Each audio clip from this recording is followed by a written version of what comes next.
Hi there. You all right, Andy? I'm good there. Yeah.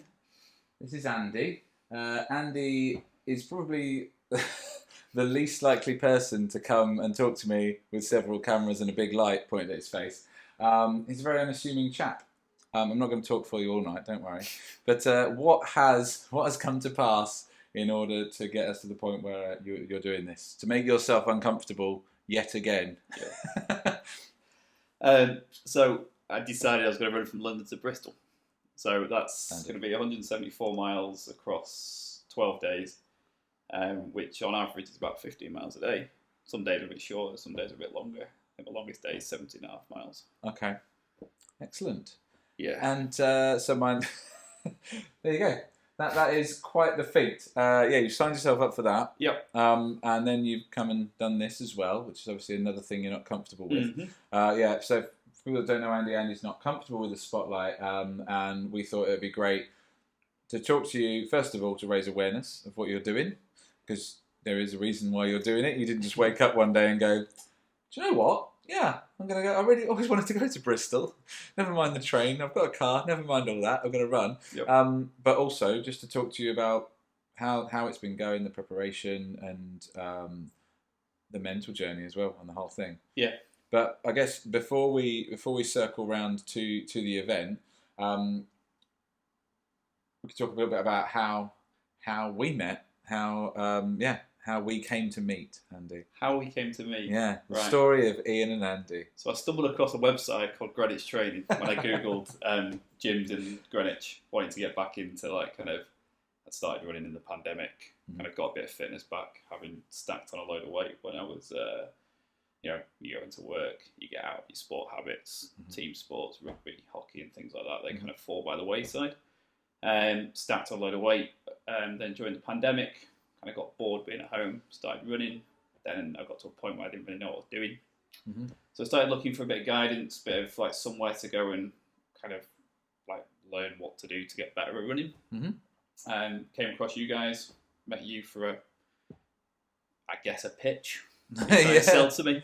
It worked. And that's kind of, what was that, April 2021? So it's nearly 2 years ago now. There you go, yeah. Yeah. And then 4 days a week since then. Ever since, yeah. Yeah. Minus really a couple of hamstring injuries and such, but yeah. Yeah, absolutely. And then, so obviously, as you say, coming up for 2 years now, which is amazing. And I think over that 2 years, you have been one of our most consistent people as well. Right. Hence winning the accolade of Client of the Year. Is that necessary? Another uncomfortable thing for you. It's like, yes. Oh, everyone's looking at me again. Yeah. But so I guess for me, if I was watching this, what do you use, or what tools do you use to keep you motivated, to keep yourself consistent? Yeah. To be honest, getting the habit was the main thing for me. One of the things I always struggled with, because I work quite long hours, corporate world, was fitting in. So when it was I kind of left to my own devices to go to pure gym or any other kind of mainstream gym, it was too easy to say no. It was too easy. No, I'm tired this morning. Yeah. And then a lot of classes were kind of 9 to 5 or whatever, which is just kind of a bit of a pain to fit into your day. So really it's just having booked into something.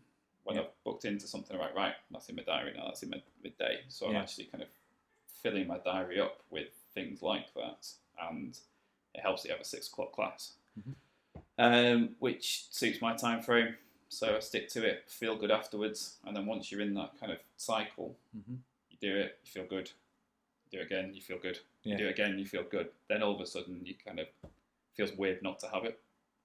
Yeah. Particularly you really notice it when you're injured or you've had a week off or something like that, and you're missed something. So it's almost natural now.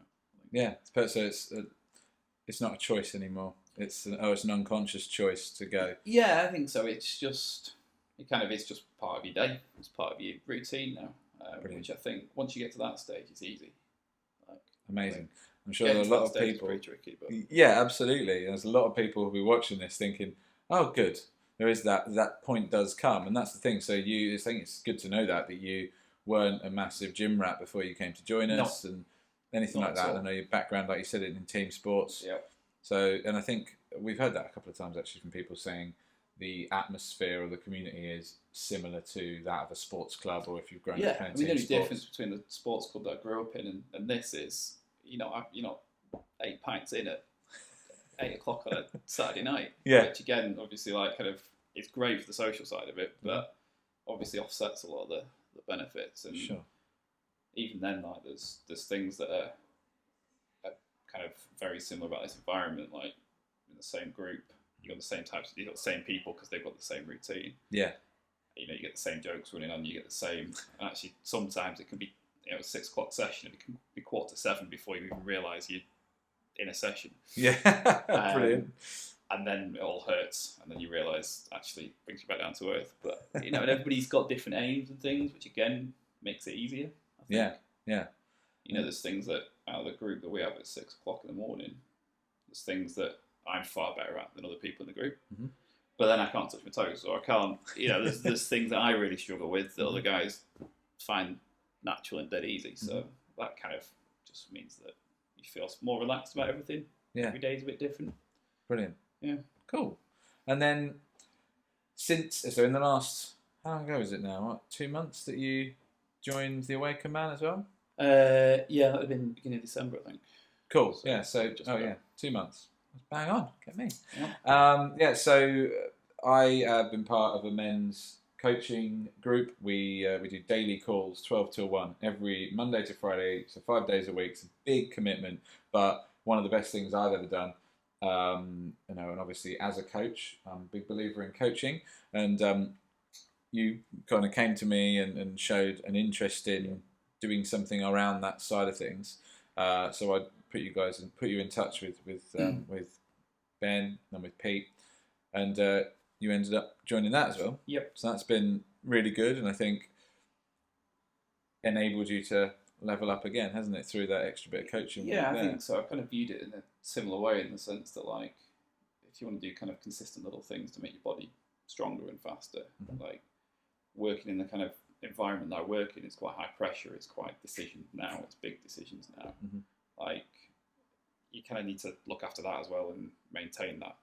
So, I mean, it took me a long time to be open to that, kind of therapy to start with, through to, kind of like, how do I kind of push this forward to being kind of as strong mentally as I feel I am kind of physically. Yeah. And it seemed like a good thing to try out for a few months. Yeah. And see where it leads. Absolutely. And it's definitely pushed me to do more things like this. Yeah. Pushed me to be a little bit more, kind of, I think they use the term dimming quite a lot when people talk about me. It's helped me raise a little bit more cash from a run by asking people to help out, which again, I probably would have felt like that was me putting on people. Yeah. So yes, you've been guilty of calling it. So make it sound like you're doing a little fun run. Yeah, I think you used the term charity run, didn't I? Yeah, people think you're doing, a 5K, which is, no disrespect to anyone that is in a 5K, but obviously this is slightly more of an undertaking, a big commitment for you. Yep. And I think, talking about mental toughness, I think you learn a lot about yourself when you train regularly. Absolutely. You learn that by being uncomfortable, it makes you stronger, and actually you can get comfortable with being uncomfortable, and that gives you a mental fortitude that you didn't have before. But you're right, you can't disconnect the two, and we always talk a lot about the holistic health, and mental health is a massive part of that. And a lot of the reason people fail when they set up, we're filming this 1st of February, 9% I think is the stat of people will still be continuing with their New Year's resolutions by now. Take your word for that. Yeah, I know this because I've done a lot of statistical work over the last couple of days. They love that in offices. But yeah, 9% of people will be sticking with it, and of those that 9%, there's two things: there's accountability, and there is mental fortitude. Just being aware that I'm going to be uncomfortable at points. If you make a change, it's going to feel uncomfortable, and our brains will revert back to, they have that thermostat internally we talk about a lot on the calls, and your body will constantly try and drag you back down to where you were before. And the closer you get to the thing you're aiming towards, the stronger the pull is back into safety. So it's really important, and I think the mental toughness was the side of it from talking to you about it with the challenge. that is going to probably be the toughest part. Yeah, absolutely. I'm not underplaying the physical side of it at all. No. But it's that capacity to be uncomfortable for that long so consistently. And I mean, you could already see that kind of through the training. Like, there's definitely times where you're like, bloody hell, why am I going out again? Yeah. Like, it's drumming down with the rain. I went out yesterday. I'm trying to get my body used to doing day after day. And you don't want to do it. Yeah, absolutely. And so, why are you doing it, Andy? So, yeah, good question. So there's two charities that I've got kind of a personal or kind of a very close, important person to me who's got a personal connection with, and they are the Motor Neurone Disease Association, which kind of one of my friends' dads is going through that at the moment. Absolutely horrific how it takes you from being kind of normal, kind of normal human at the stage of your life that you're at, to kind of bedbound in such a short space of time. Yeah. And the other one is the Campaign Against Living Miserably, which is a mental health charity which has a kind of a big focus on anti-suicide, which not personally directly, but there's definitely people that I have kind of strong connections with who have been in that place. Yeah. So like, that's something that will make it a lot easier, I think, or at least help carry you through on the crap days. But so that's kind of why I'm doing it. I wanted to do something that was a bit more of a challenge, just stood out a bit more. Kind of hopefully incentivize people to give me a bit more cash because it's not just another half marathon or whatever. Yeah. So that was kind of the driver behind it, and it wasn't done drunk. I came up with it sober and sat on it for 3 weeks or something. 3 weeks? Before I went, right, bump. I feel like that's even more impressive if you thought about it for 3 weeks and still decided to go ahead with it. Yeah. Yeah. And that's so where did you get the idea for it from? So, I don't know, I'd never had the drive to run a marathon. Like, I stood at the 25-mile marker last year and it just looked like a war zone. Like, people hobbling through. Yeah. And like, I don't want to put my body through that. I've always had a reasonably quick recovery, so that started me thinking, well, what if I do a multi-day thing? Yeah. And then obviously, like, kind of, I'm a big rugby fan, more of a rugby union fan, but obviously being from up north, you can't avoid rugby league. Yeah. And then when you've got someone like Kevin Sinfield doing kind of the ridiculous challenges he's doing, which this gets nowhere near, it kind of planted a bit of a seed, bit of an idea. Sure. And I thought, why not? What can be the idea? My friend whose dad's impacted, he lives in Bristol. I also live here in Greenwich, so it seemed like a good starting point. And you can run along towpaths and things, so it's a bit flatter. Good, I hope so, as I'm joining you for a couple of them. Which I realise is only a month away, so better start running more regularly. I hadn't thought about that. I'm like, I'm only doing 2. Oh, that's 2 half marathons day. It's fine. I'll be there. It's all good. That's wow. It's a heck of an undertaking, man. And I think a lot of the work's been around logistics as well. It's been a tricky one. We've been talking about that. Yeah. It's kind of because I've set it up on my own. It's not like an event. It's not an organised event. Which is massive, by the way. There's just a lot of admin. You don't realise probably how much admin there is in it. I didn't when I started telling people I was going to do it. Is it worse than the running training? No. Don't be ridiculous. No, it's not. It's like it's just about finding places to stay, picking your route so that you don't get. It's the last thing you want is you don't want to finish somewhere and have to walk 3 miles to go and get to your hotel bed. Yeah, absolutely. You probably don't want to be camping because that's not going to help you kind of get a decent night's kip and stuff. But it was difficult. That's probably been the easiest bit of it, if I'm honest. Yeah, sure. So I could just sit on my own in the corner and be like, right, I need a hotel here or I need a bed and breakfast here. Now, obviously, there's still a lot of logistics I'll have to work out at the time, like. What I'm going to pack. Yeah, refueling, food. Yeah. What's the right amount of hydration to take with me on the day? Yeah. On each day, which I think I've got an idea that kind of I've been trying to play about with in my training. Okay. But again, even that's had its ups and downs, the actual training, which we'll talk about before. I'm sure we'll go on to that in a bit. Yeah. But, it is logistically. It's been a challenge in its own right, but I guess that's the side of things I'm a little bit more comfortable with. Booking hotels. Yeah. Yes. Booking hotels in nice parts of the country. Yeah. Not all of them. I feel like, the spot I'm joining you for, I was like, where the hell is that? It might be lovely, but there might just be one. Yeah, there's just the one. Just the hotel. one place. Yeah, never mind. They probably have no pressure to be nice, so it might not be, but who knows? Yeah. We'll let you know. Yeah, and with the training, obviously, there's a lot ups and downs and things. And we were talking about it just before we started recording. Talk us through how that's been. So I was on a real high before Christmas, kind of coming into the new year. Thinking, right, I've got the distance in the bag. Now it's more a case of just focus on how I can kind of get my body up and running for day 2, day 3, day 4, and then came back from a run and kind of started getting a bit of a pain in my knee about 20k into a run, and you start thinking, oh no. So I've actually had to now learn how to manage that, which at the start I was like, oh my god, I'm going to have to cancel it, I'm going to have to move it, I can't do that, I've got loads of sponsorship. Yeah. You start kind of catastrophizing that type of stuff.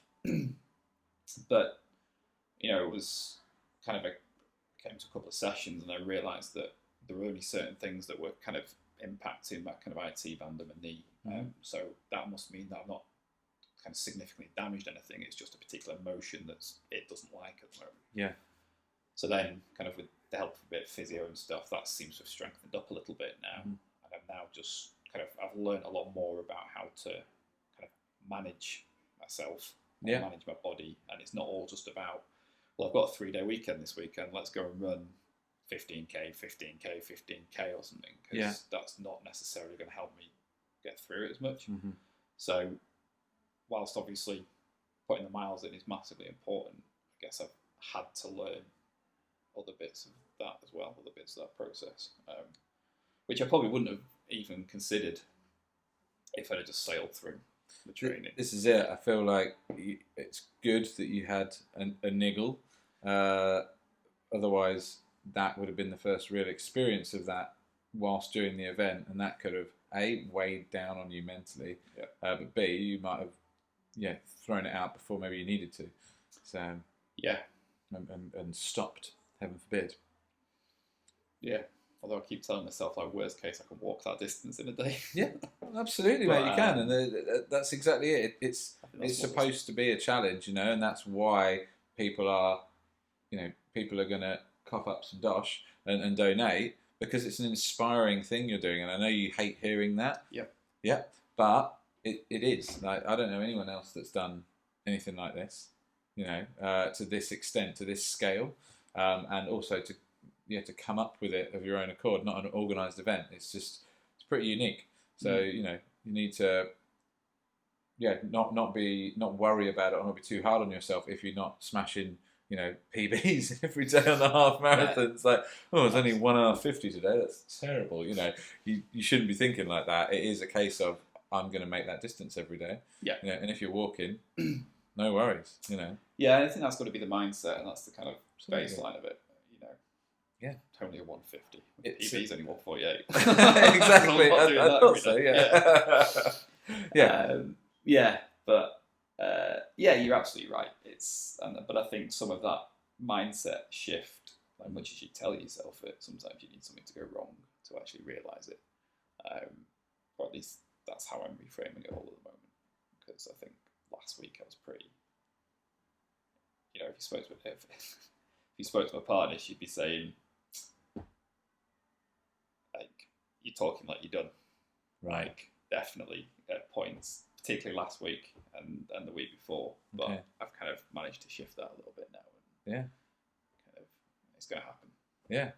That's we talk about in the coaching that we do, the hero's journey a lot. Yeah. That we see in every movie ever made. There's always a hero's journey, and we talk about where they have the struggle, and it's all part of that journey. Yeah. And that journey flip round to success, and then you just start that journey over again. We're all going through a series of heroes' journeys, but you're accelerating that cycle, which is a good way of looking at it. And I think that if you acknowledge that there should be a struggle there, and that's part of the process, then you almost can start to look forward to that. And I think you're going to go through a series of heroes' journeys during the challenge. I won't go as far as looking forward to it, but yeah. But you know what I mean? That that, okay, here it comes. Yep. Like we use the analogy of sparring, right? So when you have a sparring partner, you're going to go in there and potentially get hurt, hit in the face, but that person is there not to hurt you, but to make you better, to help you grow and strengthen as a person. And so if you can try and visualize that, each time a struggle comes, it's just shortening that gap between you saying, oh no, or going, okay, let's do this. I'm ready. Yep. Yeah, let's see what happens. Yeah. It's a good way to reframe it. Yeah, and it's been I've definitely learned a lot about myself through it. I think so far anyway. I might learn, or probably will learn more in the next. Oh, you will. 6 weeks, I'm sure. Of it. But, you will. I'm looking forward to it. I think. I don't think there's any version of events where you come out of it a worse person. Is there? No, probably not. So keep that in mind, definitely. Yeah, might come out of it as a frustrated person for a short period of time. Absolutely, yeah, maybe it's a possibility, but that's because you got in there and you took that chance and you stepped up, answered the call, so to speak. Yeah. We talk about that, like the man in the arena. It's that classic passage that one of our coaches loves to quote. But yeah, like don't value the people who are watching from outside's opinions. You're the one down there doing it. Yeah. And until they get in there with you, you don't need their opinion. No, that's absolutely right. And that's right. And I know that it'll be frustrating. So you hold yourself to higher standards, which is why you set the challenge in the first place. But you will learn a lot about yourself, and you shouldn't be too hard on yourself. No, I don't think I will when I get there. I probably will be for a short period of time, but that's what I mean. I think you're going to go through a series of these heroes' journeys across the days. Yeah. No, absolutely. It's So kind of training on the whole has gone well. I know I've got the distance in me. It's just whether putting it together many days in a row. Exactly. Yeah, recovery is going to be king, definitely. You mentioned before, and what your partner said to you the last couple of weeks, that you sounded like you've done. Have you genuinely had a moment where you've thought about binning it off? 100%. Yeah. Wednesday last week. Okay. And probably the day before I went to the physio, the Thursday before I went to the physio. So that's twice in 7 days. Okay. Yeah. And they were. One of them was mid doing my physio stretches. Really? I was like, why the hell is this not doing anything?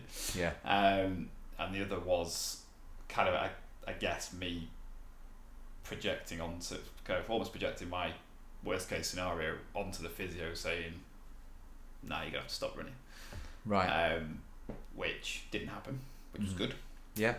And then, I say last Wednesday mid stretch, and I was like, "It's hurting while I'm doing this. Why is that? That shouldn't be happening." Yeah. Maybe I need to start thinking about. It was never cancelling it. Okay. It was always postponing it. Postponing, right. Yeah. And then what went on in order for you not to follow through on that and to have a change of heart? Do you know what it was that caught you, or? Honestly, I went to bed and woke up the next morning. There's a lesson for everyone, isn't it? Yeah. And then I was like, right. And then I was down here. Couldn't feel it doing lunges, couldn't feel it doing jumps or anything. All these types of things you should feel it in, or you would think you would feel it in if it was something kind of more serious. And then that kind of just gave me a bit of distance from that moment, gave me that kind of perspective back that, like, even if that is the decision that comes out, that's not the time to make it. Sure. The time to make it is in 3 weeks' time or something. Yeah. But so it's seeming more positive. Yeah, absolutely. And we are capable of so much more than we think, actually. And Yeah. you know, I think that goes to you. I think you've got a lot of mental toughness, and not to the point that you want to permanently damage yourself, but our bodies can take a lot of punishment. Don't do a Goggins though. Get double stress fractures. We don't want that. No, I don't know. No. I need another week off work afterwards. I was going to say that. Just a week off work, yeah. That was going to be my next question. Was what is the plan in the day afterwards, the night you finish? Like what is the plan? So, pizza. I love it. Yes, great. And beer. Pizza and beer. Brilliant. And then probably sleep. Awesome. Cool. And then I've got a few days. I've got like kind of a long weekend, then like kind of Thursday through Sunday. Just Lovely. In Bristol, down in Bristol, or you? No, I do the Wednesday night in Bristol and then back here. Right. Cool. I love so it. I'm not just like rushing back into things. Yeah, definitely. I think you're gonna whenever you have these. You probably won't see me in here though.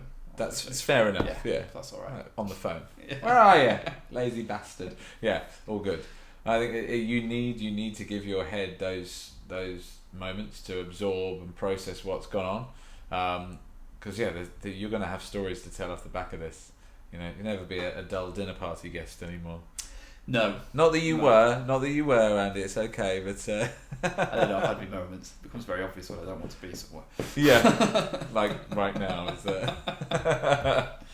Yeah, I like it though, having this sort of thing that I can waggle to get you to to show up. I'm like, come on, it's for a good cause. Like, oh, damn you, Ian. Yeah, no, definitely. But kind of like what you guys have done through the training's helped. It's kind of helped keep me a bit. I do have a tendency to just go, and I certainly did it when I first started here as well. Like, kind of go, I can lift that.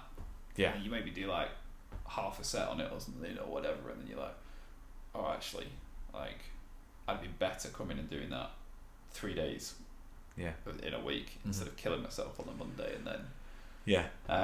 So kind of what you and Perry have helped me with is kind of measure that training, albeit. Clearly, I haven't listened enough. But also, that can just happen anyway. That's long distance running for you, isn't it? It is. Yeah. Unfortunately, it is high impact. It's incredibly repetitive. It's like, if you drive your car, gonna get dinks on it. Yep. It will happen. Unfortunately, we all go through it, and every runner's had it at some point. And anyone that's done anything that's lasted longer than half an hour will guarantee they've had some sort of niggle, injury, etc. It's just par for the course. Definitely. But no, man, I think. You'd be surprised. Obviously the 2 years of strength training and conditioning your shock absorbers, those joints, they're taking a lot of punishment, and that makes such a difference. Yeah, definitely. Like, when I first started running, in April 2020, I couldn't even run. I was on couch to 5k, like couldn't run for half an hour. That's incredible. So just pause there though. Think about that. So you the couch to 5k 2 years ago. 3 years ago. Sorry. Yeah. Ish 2.5 years. Whatever. Stop. God, pedantic. No, I'm joking. But that's where you started, and there might be people that would follow this and think, "Oh, I could never do that." But 2.5, 3 years later, you are going to embark on this crazy challenge. And how many people have said to you, "Oh, you're crazy"? Lots. Yeah. That is the default response, and that is our subconscious or our self-defense mechanism to discredit what you're doing. Saying, "Oh, well, of course he's doing it. He's crazy," and that's good because that means I don't have to do it because I'm not crazy. That is the process they're going through when they say that. And it's just a self-defense thing to say, "Oh, that's good, it saves me from having to do it." Because you're not crazy, you're driven, you're motivated, and you want more for yourself, which is something that more people should have probably. And hopefully you inspire more people to do that. So if someone's thinking about doing couch to 5k or has done couch to 5k at the first month of this year, or is going through it right now, that maybe go, "Oh, look at what he did, maybe I should book him for that half marathon in April or May or whatever." So it's, again, as much as you hate to hear it, you're probably going to inspire people to make a change as well. Yeah, and that's like, I do hate to hear it, but it's, that is a good thing. Like, it does feel good. Yeah. Brilliant. that might be the case, because I mean, I'd fallen into the trap that not everybody, but loads of people fall into. You go and get a job, you sit at a desk, you carry on drinking and eating like you used to, then like you don't do the same exercise that you used to. Yeah, then you get older. You're older, and you probably and you can't sleep until midday or something to sleep it all off or whatever it is. And something wasn't right, and then it took a pandemic to kind of give me a kick up the arse to do something about it, but not because I wanted to shift the weight or because I wanted to get better at running, but just more that it's the headspace more than anything. Yeah, go out and get half an hour on your own. A lot of I definitely found that as well. It became far more about that, because I would never describe myself as a runner up to that point, but I definitely found it was helpful. Obviously I had children to run away from, which helped. But now you take them on your runs. Now I do. Yeah. No, I did the short ones. We take them on. Yeah. In fact, we did our we do a 3 to Thrive every month. Put it on the blackboard today, and that was it. It was a workout and a run every week that we're going to do as a threesome. So that's always interesting. Yeah. No, it's great to see, because they came up with it. They came up with that as a goal, which is really nice, and it's written on the wall. Sal came home from work and was like, oh God, do I have to do them now? Yeah, you probably should, Mum, shouldn't you? Because the rest of us are up there. Come on, what are you going to do? And then she's naming things, and the boy's like, no, that's rubbish, can't do that. Like little coaches in my house, it's fantastic. It's not me, it's the kids. Well, I don't know. Yeah. And that one, and they asked for more fruit as well. They were like 3 portions of fruit a day. It's like, boys, this is amazing. It's rubbing off somewhere, isn't it? But no, going back. They also like pizza, so well, good. yeah. And the other day, Harry asked if he could try some of my wine, and he picked it up like that. I went, oh, I'm just looking at the legs. I'm so embarrassed. He's 7, and I was so embarrassed. That's brilliant. Yeah, oh no, middle class wankers that we are. Yeah, awful. Hosted too many wine tastings at the gym. But no, going back to that, like the fact that you will be, as much as you maybe want to try and avoid it, inspiring people, you carry that with you, because I know that everyone I've talked to about it and told about it, and there's a lot of people, but that's right that it should be, it's been like, he's doing what? Doing what? That's amazing. And those are the 2 responses you get: either that is amazing or he's mental. And then I'll quickly explain to them why they've said that. I'm great fun to be around. Or if they say that's incredible, like, yeah, it is, yeah. Here's the link. Head on and support him. So if you are watching this, which you must be, otherwise there's no point in me saying that, we will post a link in the comments section of this video, or along with wherever you're watching it. So make sure you click on that and go and show some love to Andy for these 2 amazing causes that he is running for, because they're phenomenal. The work they do is amazing, and what Andy's doing is amazing as well. So make sure you take 5 seconds to go and do that. Doesn't matter what the amount is. Just every time that thing pings off and you get a little alert, a little lift for you. Yeah, definitely. Like, that's one of the things that makes it kind of keeps you going. I think when you kind of driving down with rain or whatever, and you train, and you're like, well, there's 1,500 quid in the bank now. There's 1,600, 1,800, or whatever we're up to now. Yeah. So obviously, the more we can drum up, the better. Really. Absolutely. Yeah. Brilliant. Good man. Yeah. Thank you so much for coming in and allowing me to quiz you and put the big light on. Yeah. Yeah. You've done well. You've done well, sir. And best of luck. So I think we're going to try and get this edited and out around about a month before the big thing. So a month to go. Make sure you follow Andy if you don't already. Andy, can you remember your Instagram handle now or not? I'll tell you what, if we can cut it down for a minute, I'm going to get my phone. Fine. So if you are inspired by what Andy's doing, and why wouldn't you be, then we will post the links for more details on the charities that Andy is supporting and fundraising for. but we will also post on here for Andy's Instagram handle, so you can go on there and follow his journey over the next month and beyond, obviously the next 6 weeks I should say, because we're putting this video out a month before you do the event, and then obviously the event's going to last 2 weeks. So that would be a lot of entertainment, I reckon, to follow. There'll be ups and downs, but I think again, having more people with you on that journey, sharing the journey, and then seeing some comments come in and some reinforcement there and some encouragement will be really powerful for you. So 2 things: make sure you donate, doesn't matter how much it is, just show some support, and second thing, give the man a follow and support him in that way as well on these journeys. I think it's going to be a big one for you. Awesome. Anything else you want to say to people, Andy? No, just obviously any money we do raise will be absolutely fantastic. I think it's obviously, it's a big challenge. It's going to be difficult. I think it really will just kind of make those kind of tough days in the middle, when I'm in the middle of the British countryside somewhere. Along a towpath. Really kind of questioning my life choices. That'll just make it all that bit easier and make it more worthwhile. So anything you can give will be great. Amazing. Yeah. Thank you, mate. Cheers. And thank you for watching.